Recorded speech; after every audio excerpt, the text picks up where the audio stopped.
I think we could go ahead and get started. And again, we're going to turn this over to Alex Cohen, who's going to talk with you first from Fairbanks. And I am Chuck, and I'll be back on a little later to talk with you about technical assistance. Well, that's great. Well, Chuck, thank you. And thank you all for being here. We know you're very busy. We appreciate you taking the time to come and learn about Prevention Matters. My name is Alex Cohen. I'm the Director of Learning and Evaluation at the Richard M. Fairbanks Foundation. For the next few minutes, you're going to hear from myself and my colleague, Sarah Hawkins, Senior Program Officer at the Foundation. And we're going to be giving an overview of Prevention Matters.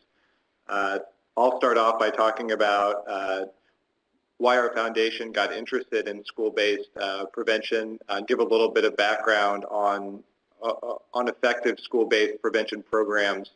Then I'll turn it over to Sarah, who will give some key information about Prevention Matters, including deadlines and instructions for applying.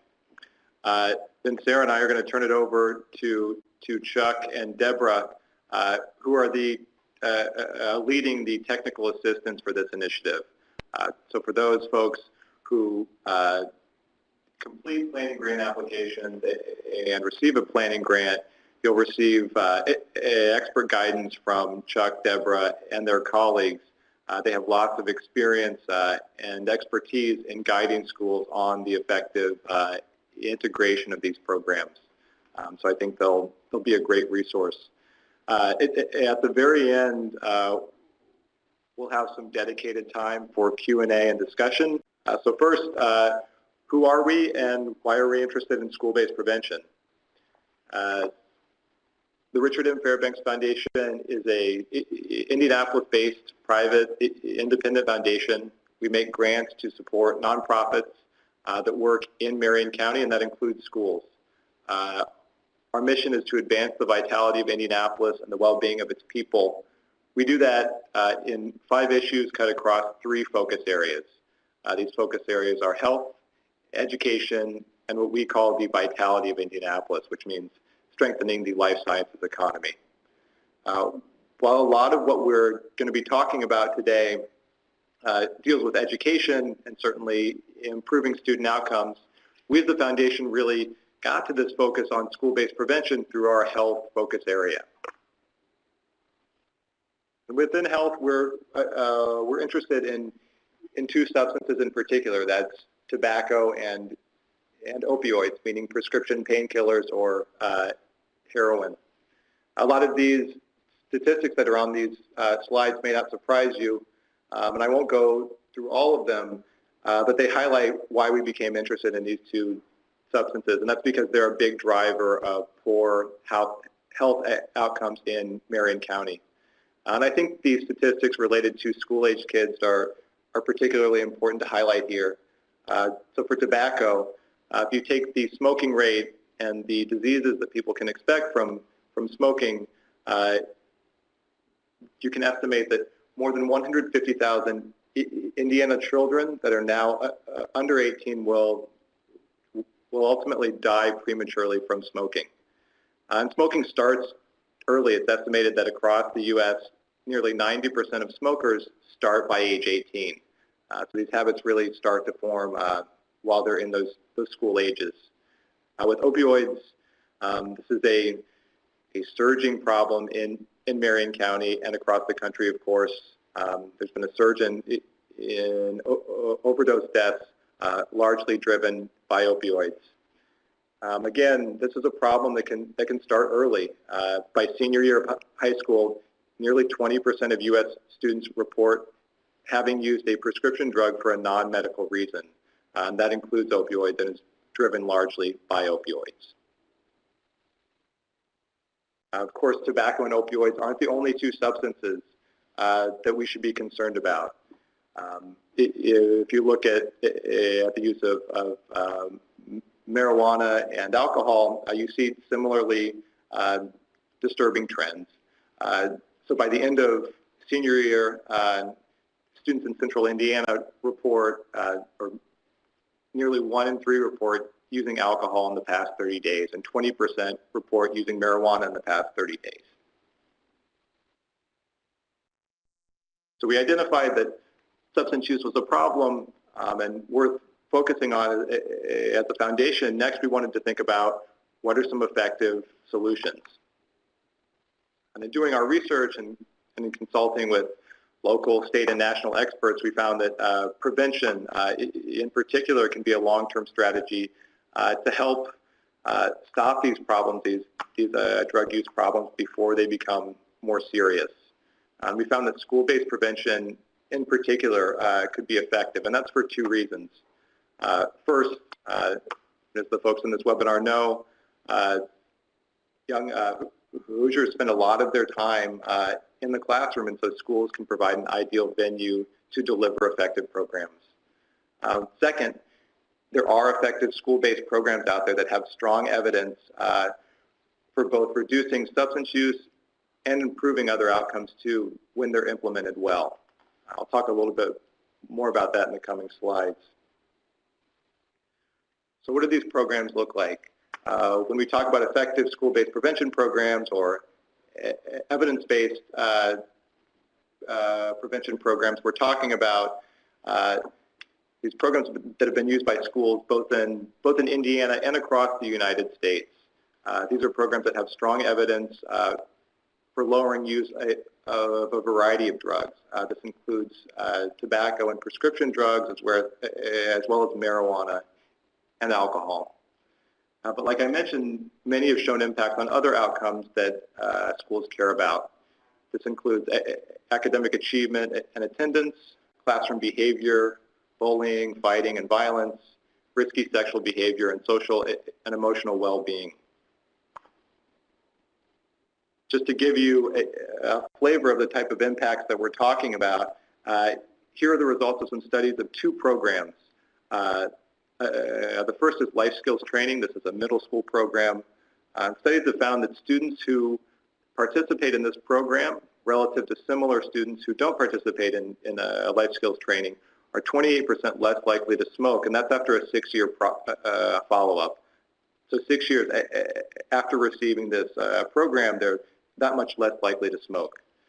After 3-year follow-up, these students are 66% less likely to use marijuana. And in 3-month follow-up, they're 26% less likely to be engaged in fighting. So again, these are not just impacts on substance use, but other outcomes too. Another example is positive action. This is a program for elementary and middle school students. And studies of this program have found that students that participate see a 47% reduction in alcohol use, a 50% reduction in absenteeism, and 51% higher performance on state math tests. So again, impacts on drug use, but these other outcomes as well. These are two examples, but there are several more effective programs. They span all grade levels. What do these look like? They're generally curriculum-based. They're taught during school hours. They teach students decision-making, communication, and emotional self-regulation, as well as other what you might call social and emotional learning skills. They take place over multiple sessions. This is not a one-shot thing or 1-hour video. And they're designed to reduce the use of a variety of drugs. Some are targeted specifically, say, towards tobacco or towards alcohol. But in general, they're designed to cultivate these skills that help students avoid the use of a variety of substances. They may be universal, that is delivered to all students, or more targeted towards students that have a higher propensity to use drugs or may be currently using drugs. Like I mentioned, they're available at all grade levels from elementary to high school. And they've been tested in a variety of settings. This includes rural and urban settings, low-income and non-low-income settings. And like I mentioned, there are several programs that have strong evidence for effectiveness, and they may vary on some characteristics, whether they're targeted towards specific grade levels or universal or targeted. That's something that the technical assistance providers can help those school corporations that apply for a planning grant figure out. They can help you figure out which program is the right fit for my school and the staff in my school or schools. So we learned from the experts, we looked at the research about what these effective programs, but we also were really interested in hearing from folks on the ground about what actually putting these programs to work in schools looks like, and in particular, what are the challenges and what are the opportunities around the implementation of school-based prevention programs. So to learn more, we conducted a survey. We heard from teachers, social workers, counselors, principals, and others at 155 schools across Marion County. When we looked at the results of the survey, several themes emerged. The first is that many are concerned about this issue of substance use among school-aged kids. They want to do something about it. Second, there's a real desire for more information about which programs are available, which are effective, and which are appropriate for different schools or school corporations. Third, given schools' many responsibilities, it can often be hard to fit in prevention. You all know as well as we do, or better than we do, that there are competing demands like end-of-year testing that make it difficult to prioritize prevention. Fourth, funding, like time, can also be scarce, again, given these other priorities. As a result of these challenges, we found that just 11% of schools report using an evidence-based program. And even those that are implementing an evidence-based program face challenges that keep them from implementing the program with fidelity, that is, delivering all the required lessons, for example. These challenges also prevent them from delivering the program to all students. Again, limiting the reach and the effectiveness of these programs, even if they are evidence-based programs. So we listened to these survey responses. We talked further with school leaders like yourselves, and we designed Prevention Matters specifically to try to overcome these challenges through both funding and expert guidance from technical assistance providers. We think this is a real opportunity to improve students' well-being and help schools in their goals of improving students' well-being. And our ultimate goal here is to replicate the successes of those schools both in Indiana and across the country that have figured out ways to effectively and sustainably integrate these programs into their school day and into their curriculum. And with that, I'm going to turn it over to my colleague, Sarah Hawkins, and she's going to talk about some key information about Prevention Matters. Great, thank you, Alex, and thank you all for joining us today.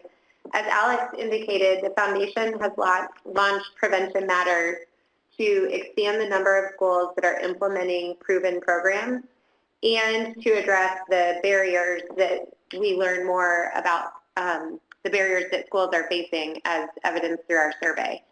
Through Prevention Matters, we will help schools provide students with the tools they need to avoid substance use. But as Alex mentioned, these programs will also improve academic and behavioral outcomes that we know are important to school leaders.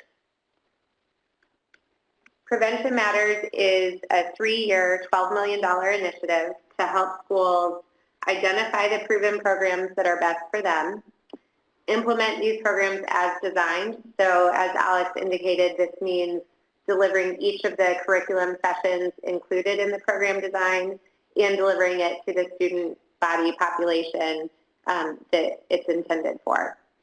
And then finally, it will help schools develop a plan to fund this program with their own resources at the end of our 3 years of grant funding. And all Marion County public schools, which includes traditional, charter, and innovation network schools, and accredited private K-12 schools are eligible for funding through Prevention Matters. There are 2 funding stages with Prevention Matters. The first is non-competitive planning grants, and then the second is competitive 3-year implementation grants. And we'll go into more detail about each of these 2 stages. So first, for the planning grants, With planning grant funding, schools can learn which evidence-based program is best for their student population and for their staff, and then develop a plan to implement that program or programs and sustain it on their own financial resources at the end of the 3 years. We have identified 4 applicant categories, and this call is really oriented towards school corporations in the Archdiocese of Indianapolis. So depending on your enrollment within your school corporation, you are eligible for either up to $30,000 or $40,000 of planning grant funding. Planning grants are non-competitive. All schools who demonstrate their tax-exempt status and to complete the application are eligible for funding. Especially as we came to understand from our survey, we want you to know that we are not expecting you at this point in time to have much knowledge about the programs that are right for your student body or how you'll go about implementing these programs. The purpose of the planning grants is to provide you with resources to consider those things and develop a plan for implementation. And so some examples of how planning grant funds may be used, it could provide time for teachers and administrators to step outside of their daily responsibilities and dedicate some time to planning. So maybe it pays for substitute teachers beyond what you had budgeted for this school year. It can also be used to hire consultants such as grant writers. Planning grant funds could cover meeting costs to engage with parents or other key stakeholders from your school community. And it could cover travel costs or site visit costs to go see schools that are implementing programs effectively so that you can see those programs at work in the classroom. In addition to the funding support that we're providing you, the foundation will also make available at no cost technical assistance providers. So that's Chuck and Deborah who are on the phone with us today, and you'll hear more about what that relationship will look like and the support that they can provide you. We also know that there are many community partners who have an interest in seeing the increase of substance use prevention programs in our schools. That might include health systems or nonprofit groups, and some of these relationships between these organizations and schools might already exist. Certainly there's a place for those partners to be involved in supporting your plans for prevention matters. But we do want you to know that we require the application for both planning and implementation grants must come from the school corporation, charter school network, private school organization, or individual school. To go over some key dates for you, the Prevention Matters Planning Grant application is currently available on our website, so you may begin your application at any time. The website is listed there, rmff.org/prevention matters. Planning grant applications are due on February 16th, and then the foundation will notify applicants about their planning grant approvals on Friday, March 2nd. These grant funds will be paid in one single installment. We anticipate that the bulk of the funds will be used to guide you through planning in the spring semester to prepare for your implementation grant application, but note that planning funds may be used all the way through the end of the calendar year. All planning grant recipients are then eligible to apply for implementation grants. So these are grants to provide 3 years of funding to implement proven prevention programs in your schools. The foundation has worked with our technical assistance providers to develop a list of approved programs for prevention matters.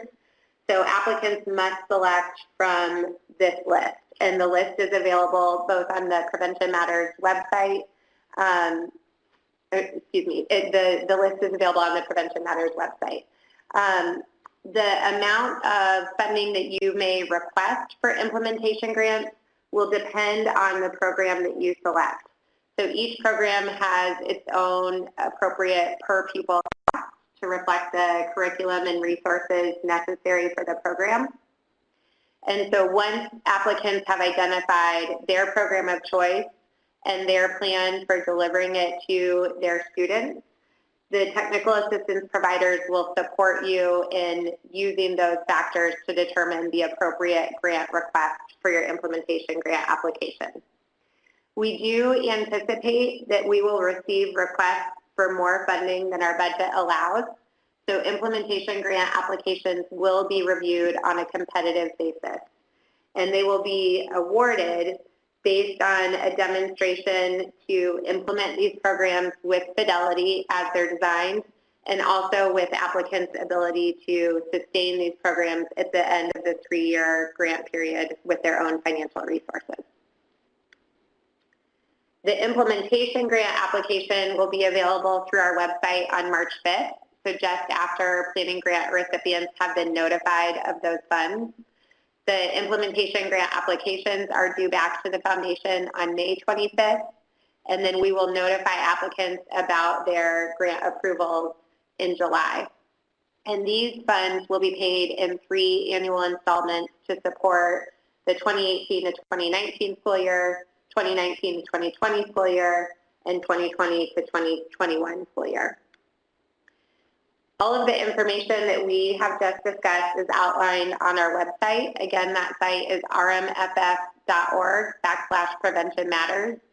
On the website, there are helpful navigation links at the top of the page that will take you to the appropriate sections within. And 3 key documents that we want to call to your attention located within the resources section of our website are the request for proposal.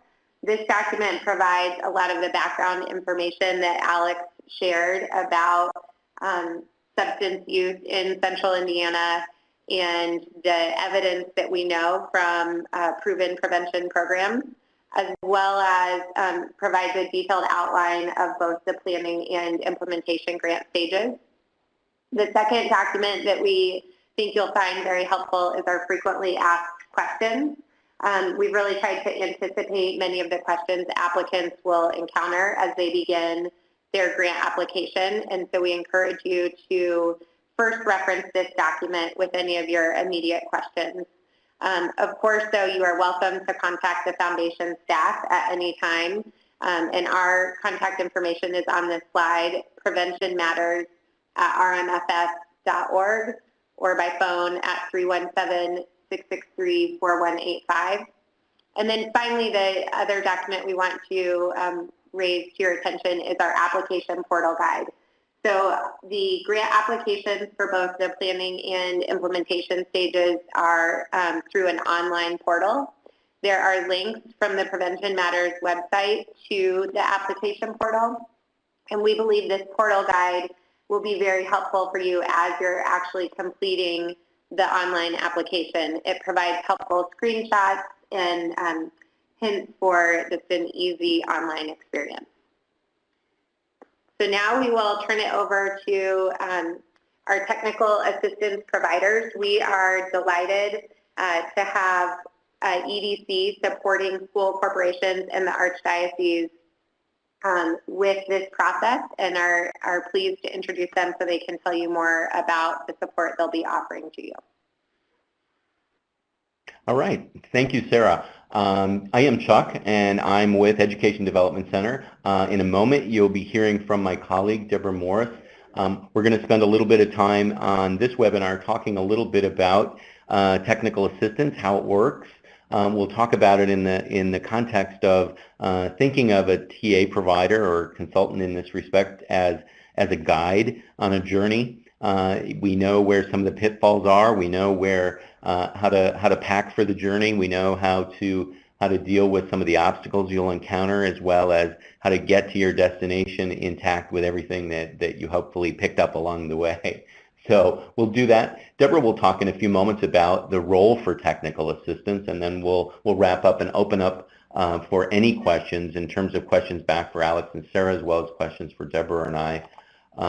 We do want to reiterate something that Alex talked about earlier, and that the role for schools is important for so many reasons. We think that One of the key reasons, in addition to the fact that you have a captive audience with students, it's really well aligned with the school's mission and goals, in particular around issues with regard to healthy development of young people, key transitional times, as well as health and wellness being part of the mission of the school. So we think the role of the school is really important. We reframe that again in the context of TA as it becomes important for some of you going back and establishing sort of champions and key stakeholders, getting more and more comfortable with talking about the importance of this for the broadest audience possible in your school or district. We also acknowledge, too, that effective prevention, as Alex talked about, is important to consider in the context of that many of the programs will focus on risk and protective factors that, in fact, are sort of associated and linked to a whole host of risky behaviors, including sort of other school behavior that, again, that broadest audience will care about. So we think about other problems and other solutions that are all driven by some of those same approaches that will impact resiliency or competence or skills, and again, in the context of risk and protective factors. We also want to highlight a couple examples of the work that we've done with schools and the kinds of outcomes they can achieve in an encouraging way in terms of a small school district in the Upper Peninsula in Michigan, having had some success again in what they would acknowledge at the school director level is being able to sort of work directly on some of those risk and protective factors and dealing with school and community connectedness as being an important takeaway. I think that a lot of the schools we talk with that have had success with adopting the program and sustaining it having to do with integration. So we're talking about not just program implementation, but program integration as being a really important part of that process. So we'll spend a lot of time in the technical assistance conversation on the issue of how do you integrate this, how do you institutionalize this and make this a process that becomes sustainable in the long term. Another example in Massachusetts, again, a school that looked at really building broader community support. Again, you're seeing significant outcomes with regard to marijuana. This is a school that didn't focus directly on marijuana, but found that, again, some of the same factors around building resiliency and social skills in particular had an impact on a number of risky decision-making sort of issues within this developmental time frame of middle school. So I would say, again, thinking about those as really encouraging. And finally, one last example in Duluth, Minnesota, thinking about sustainability. In their approach to sustainability meant with that broader group of community stakeholders, not just school, but sort of thinking about police, wellness, mental health providers in the community, thinking about all of the folks that have a stake in school taking on this role, developing a systematic approach to improving school climate, something that the whole community embraced in that sense. So you're seeing from a project director at a school level as having sustainability. This is a program that still exists, and in part because they found a way to have the community own this piece of work as a systems approach. I mentioned a moment ago that we'll talk about this as a journey. I think it's helpful in that way is because we are with you in every step of that journey as your technical assistance provider. We imagine this work is beginning together in an opportunity, what we'll call an academy, get some whole, where we can come together as a whole group and match you directly with a consultant who's going to be there with you in the long haul. So that TA provider, you can have some opportunity to meet in that academy setting. An academy is purely a chance to get some whole group instruction, meet some of your colleagues in this cohort who are doing similar work, get some large group opportunity to learn about effective planning. We would have some small group opportunities to address some of the specific obstacles or barriers or challenges or strengths that you might identify as Washington Township or Franklin. So we'll be looking carefully to customize that academy in some ways. In the afternoon of that kind of an academy would be a chance to work directly one-on-one to talk about how you'll work with that consultant, that TA provider. So early in the process, we'd be looking at how to deepen your understanding and your assessment of what's already going on with prevention. We'd look at, in part, to do an environmental scan about what we're already doing, also from the standpoint of where can we put this program? Where will this program live? and that's going to help us think about stakeholders. We think broadly about stakeholders as being champions at the school board or the principal or superintendent level, but we also think about teacher buy-in being critically important once we sort of think about where this program will survive and how we'll integrate it and who needs to be then in that level of buy-in with that integration in mind. We'll talk a lot about selecting evidence-based programs in the middle of that journey as you move through some criteria. And that criteria will have to do, again, in part with what you learned about your stakeholders. So if you find that there are principals, superintendents, school board members, or other folks who feel like that there's an important alignment to a critical issue around wellness or health or social competencies or school climate, whatever it is, there'll be a number of criteria that will help you think about as we match up and think about the right fit of that program. We'll spend a lot of time, again, towards the end of your journey talking about how you will ensure implementation quality, looking at issues with regard to fidelity of that program, thinking about teacher training, thinking about how do we ensure sort of the right skills and competencies, what the level of support that we'll need. So fidelity and sustainability become critical hallmarks of that planning process and get really integrated into that plan. So at the end of that journey, you'll be submitting an implementation plan that will become a core sort of piece of your application, will become how well did we sort of pick up the pieces along the way in this journey and be able to document that how we engaged folks, how we thought about the right program, how we're going to sustain it and implement it with fidelity. So that's the journey, and again, we are with you on that journey, and we look forward to engaging with you all directly. And from there, I want to invite my colleague Deborah to talk a little bit about TA, about technical assistance. Hi, thanks, Chuck, and good afternoon, everyone. I'm really excited about being a part of this journey in delivering technical assistance and working with you. So Chuck talked about the journey of TA. I want to talk about the role of technical assistance providers, and I think about them as cooking instructors or baking instructors. I do bake, not so well, but I do, and so this is really kind of personal when I tell you about this. So you sign up for a baking class. In the class, you set out your goals. The instructor listens to determine what do you really want to prepare. They provide the guidance on the process. They suggest ingredients and may, in fact, provide the ingredients for you. With the outcome of having a good cake, that everyone will enjoy, and you will say, wow, job well done. So thinking about that with the role of technical assistance, our consultants have experience working with evidence-based substance abuse prevention programs. The consultants will discuss the benefits of selecting evidence-based programs based on your school, your district, your population, your stakeholders, your data, what's going on in the community or in the school. They'll discuss the benefits of the evidence-based programs and the components of these programs, thinking what do you need in your school? What do you need to be successful? And so they will work with you in selecting programs, evidence-based programs that fit your need.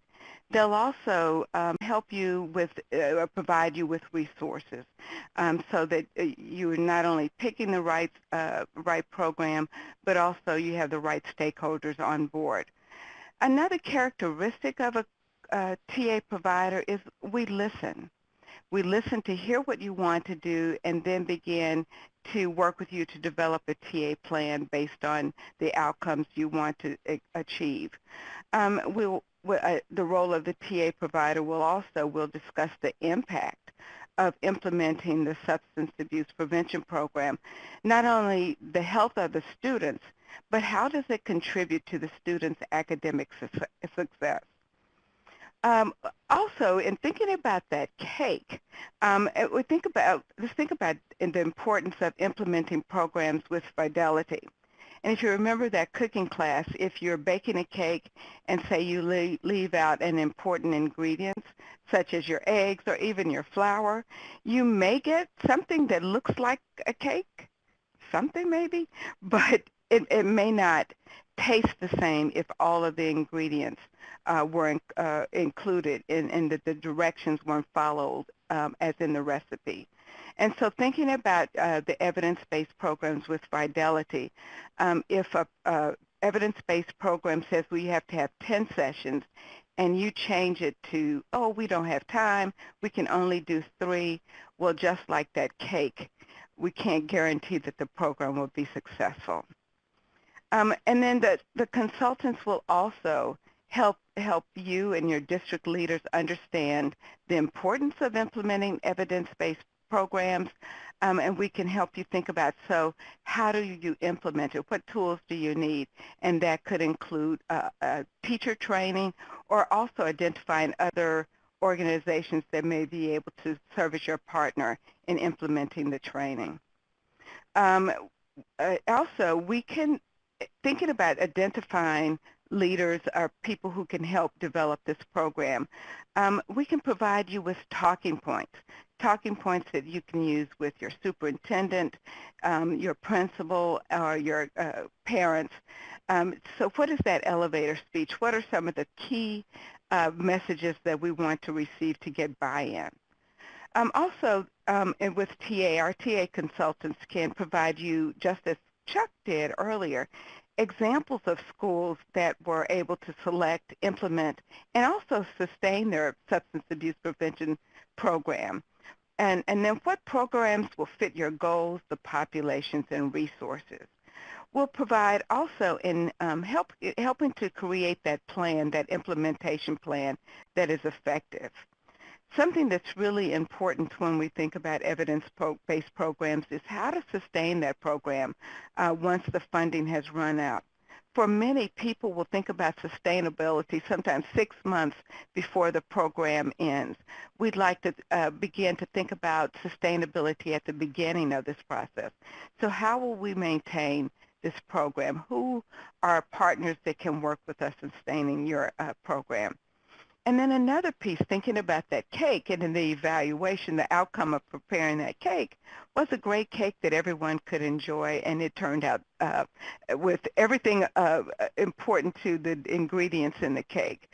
So I say the same about evaluating the effectiveness of the program. We want to think about at the beginning of the program so we can make sure that we can determine what do we set out to accomplish and what did we accomplish.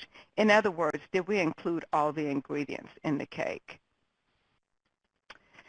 So to think about, so how will we provide TA to you? We'll provide it in several ways. One, we'll provide it virtually and in person. We may use webinars, groups, or one-on-one meetings, and then we'll provide you resources.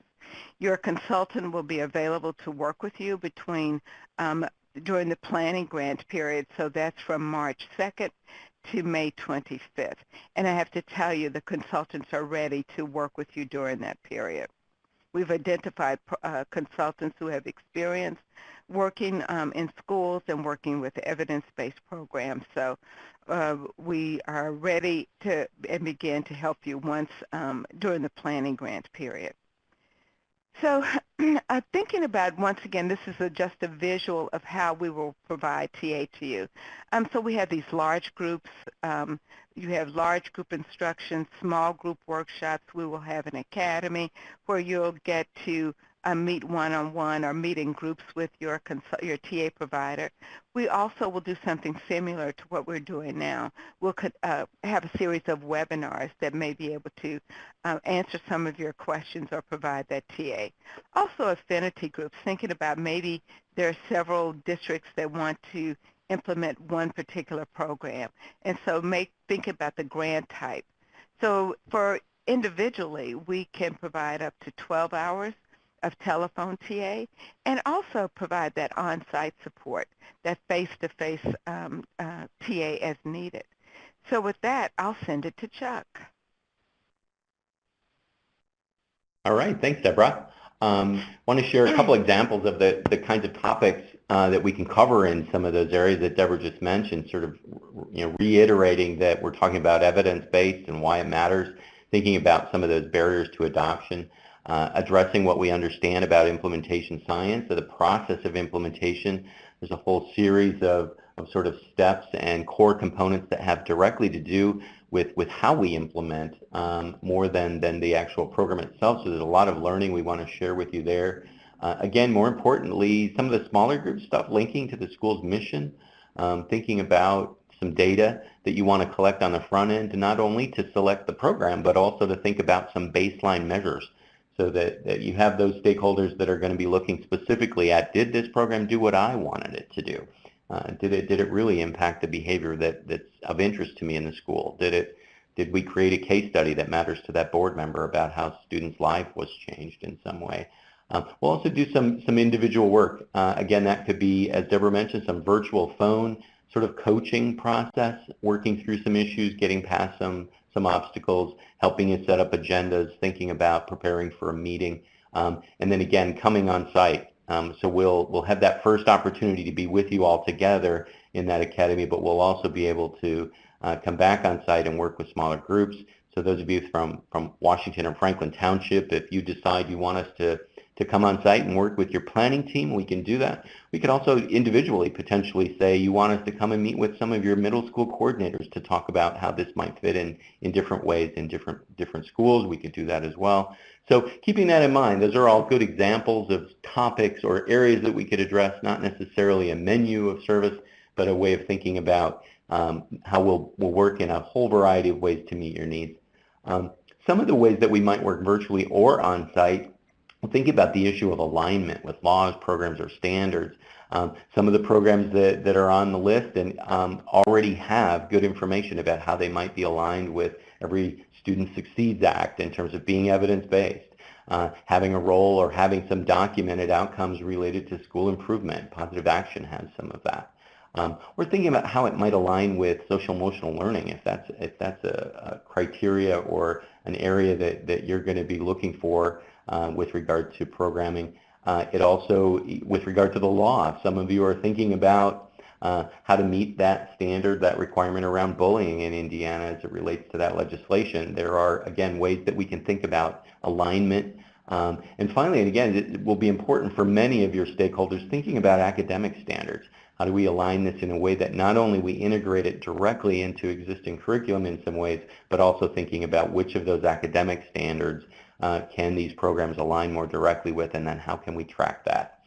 So again, so that we're building sustainability along the way with making sure that those folks who need to be in that decision-making ability of helping us think about how to institutionalize this program have understood what the program is about and how it can impact and align with goals with that broader group of stakeholders. So that's, in a sense, who our team is myself and Deborah, who you've already met.